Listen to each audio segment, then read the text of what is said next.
A witch flying without due care and attention. Or a tree hugger. The autumn equinox is the 22nd of September. It's now the 30th of October and definitely autumn here in Ireland. Despite less than ideal growing conditions this summer, some of the Paulownia have done quite well. Though it's a very mixed picture, and I'm changing my emphasis back to Eucalyptus. I don't think Paulownia are going to be a hugely profitable tree here in Ireland. It's far too wet and cold. In Eastern Europe they do really well, where it's drier and summer temperatures often exceed 30 degrees C. I still think it will be an amusing novelty to be able to walk under a 10-metre tall Paulownia forest with big floppy green leaves and an abundance of purple flowers. However, I'm managing expectations. Not convinced that any of the small plugs that I planted 6 to 8 weeks ago will survive.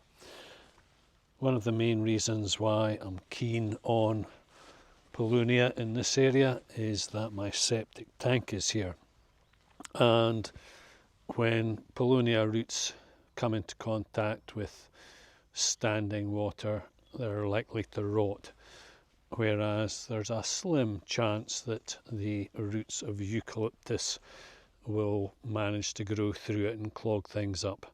So I don't want to take the chance in this area.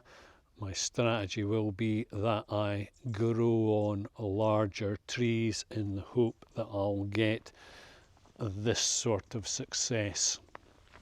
This is a Paulownia and it's certainly put on 1.5 meters this year easily. This area is shaded, it's north sloping and exposed to cold winter winds. You might have more success if your land is on a south facing slope and has some shelter. My initial thoughts on planting these parvula was to create some shelter for the Paulownia during the winter. However, I've then since decided that I'm going to cover this area with eucalyptus. It's far enough away from the septic tank. None of the Paulownia in this area have done all that well. I suspect due to shading for the most part. I'm not sure these globulus are going to do that well. They're very shaded in the gully here. We'll just have to wait and see. I've planted some of what I describe as Galway. The seeds were from, I think, glossines or a hybrid of glossines. Certainly the seeds are what I term next generation indigenous. So they were from trees that were already growing here in Ireland. So the provenance is Irish.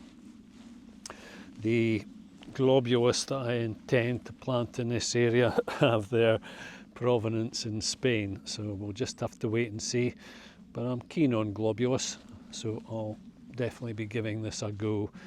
Might plant a mixture of globulus, Ernigera, just to make sure I have some success. For the most part, all of the eucalyptus have done well, with the growth of the parvula being particularly noticeable. They've really sprung up. I've stopped cutting these back in this area. So these parvula have probably grown 2.5–3 meters in 12 months despite poor conditions. The same can't be said of Rodway. I had high hopes for Rodway. They're grown commercially for firewood. They can be coppiced, although Storm Ashley a few days ago wasn't a particularly cold wind, and yet these are burnt off. The fresh tips have been burnt with the wind. Very disappointing. Subcrenulata still flowering, quite remarkable. That's a very long flowering period. Hopefully this will come up here. Very impressive. A great choice for beekeepers here in Ireland. Lots of flowers and flower buds on several different varieties of eucalyptus here this year.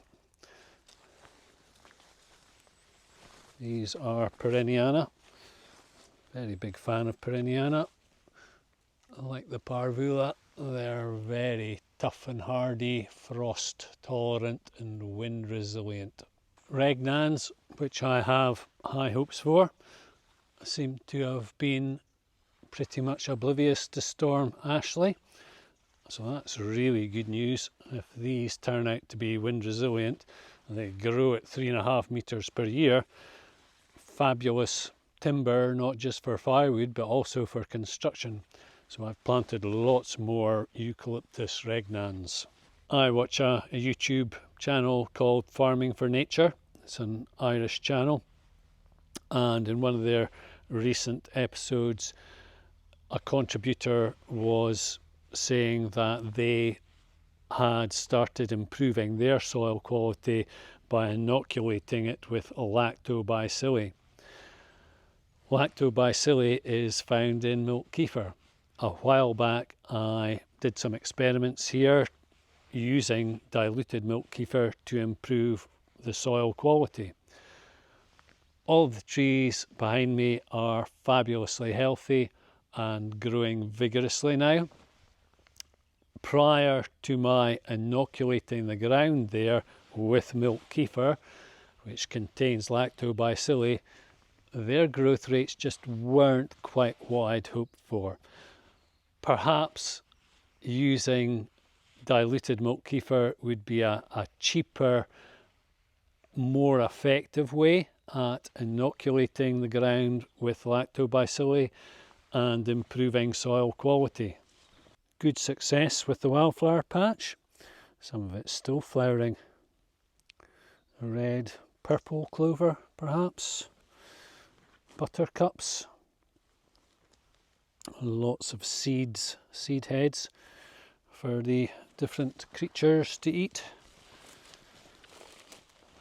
Not sure which wildflower that is, but that's in more or less full bloom.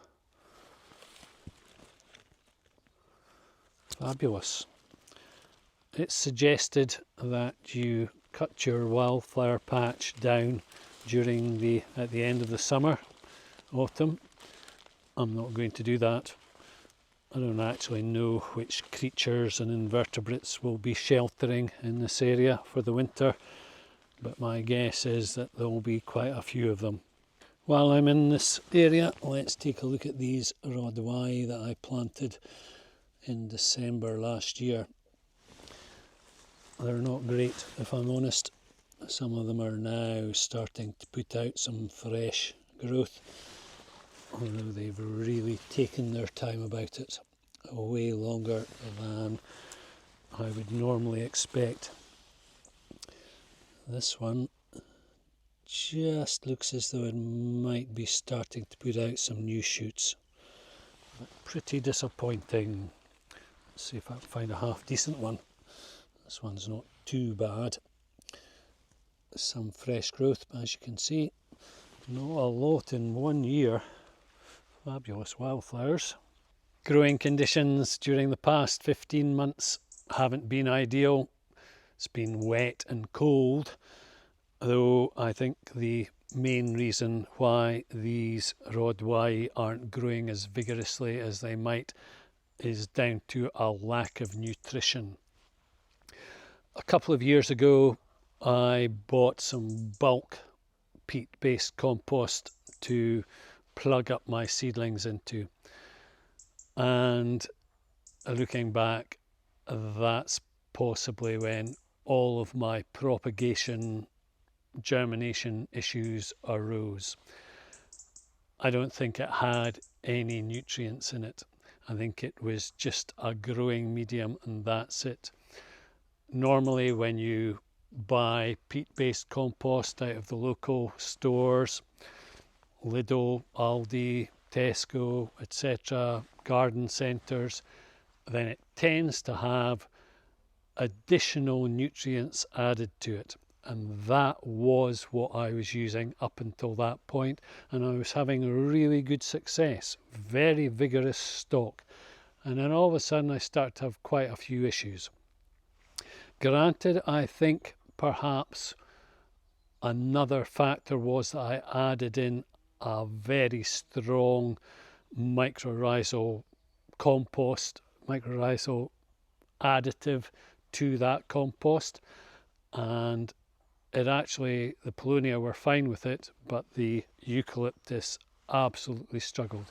So perhaps a couple of reasons, but I stopped using that additive over a year ago, and I have still been having issues with growth rate up until very recently, when I bought some very high concentration nitrogen fertilizer to add to my micro dosing mix. And since I've done that, there's been a marked improvement in foliage growth and root growth. So because these Rodwai plugs weren't well nourished when they went in the ground, they've struggled to establish. I normally don't get sucked in by dramatic apocalyptic thumbnails, though the recent incredible rain they've been having in Spain has generated some actually real thumbnails that international news outlets have been displaying. It's just astonishing.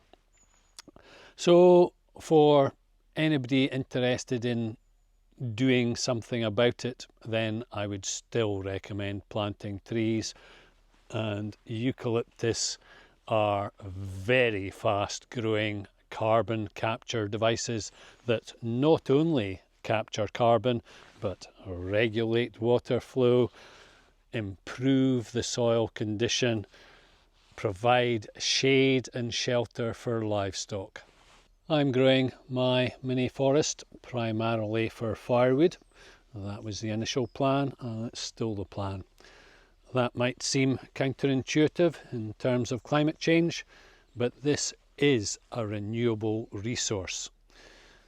And in terms of firelighters, eucalyptus shed their bark, and it's just fantastic for lighting fires.